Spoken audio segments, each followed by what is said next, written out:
Monday the 8th of April today, and I've been down the plot since about 9 o'clock this morning.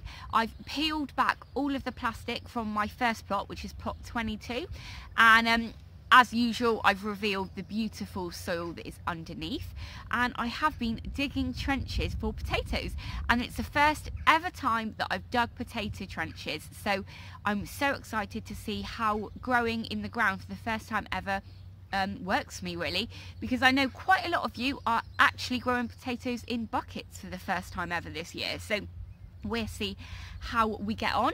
But while I'm just finishing off and getting my trenches prepared for the potatoes, I'll show you what I've been up to this morning.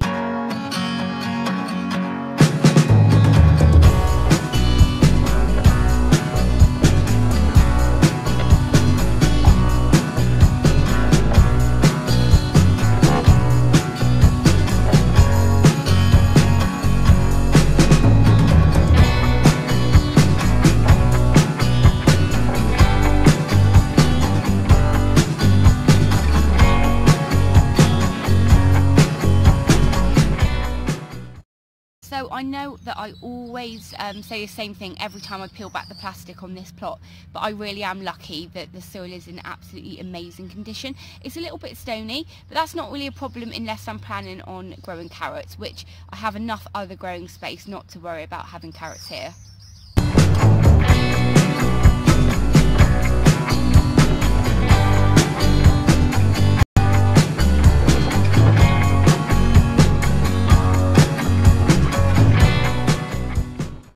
So trench number 1 is all dug now, as usual, really easy on the plot. So I'm going to go ahead now and dig another couple of trenches ready for those first early potatoes.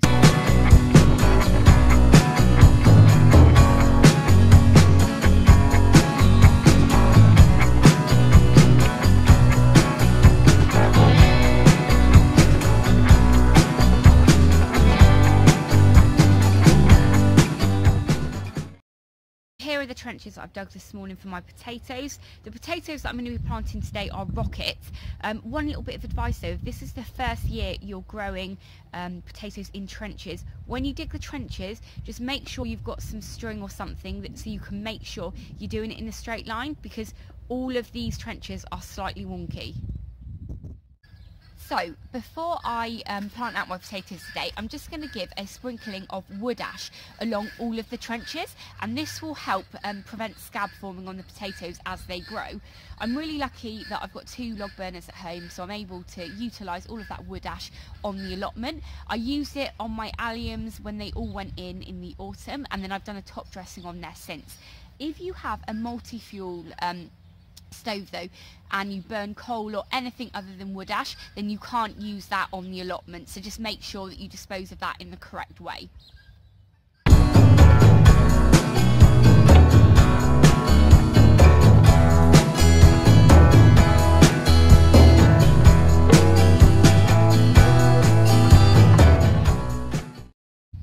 So when using wood ash, it's really important to make sure you're not standing in the way of it, because I always get completely covered in it.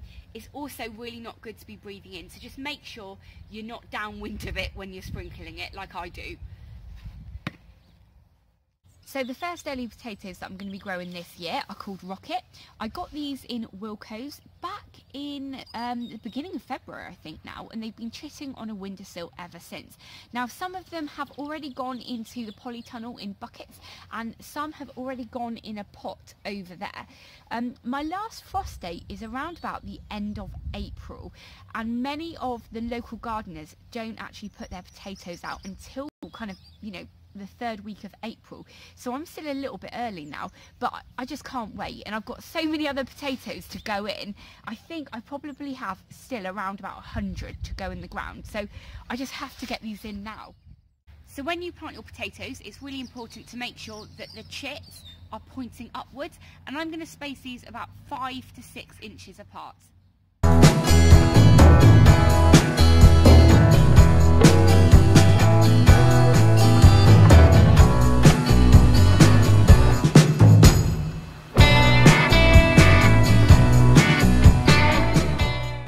Ready, I'm going to cover them over with the hoe and hope and pray that they are going to grow very nicely this year.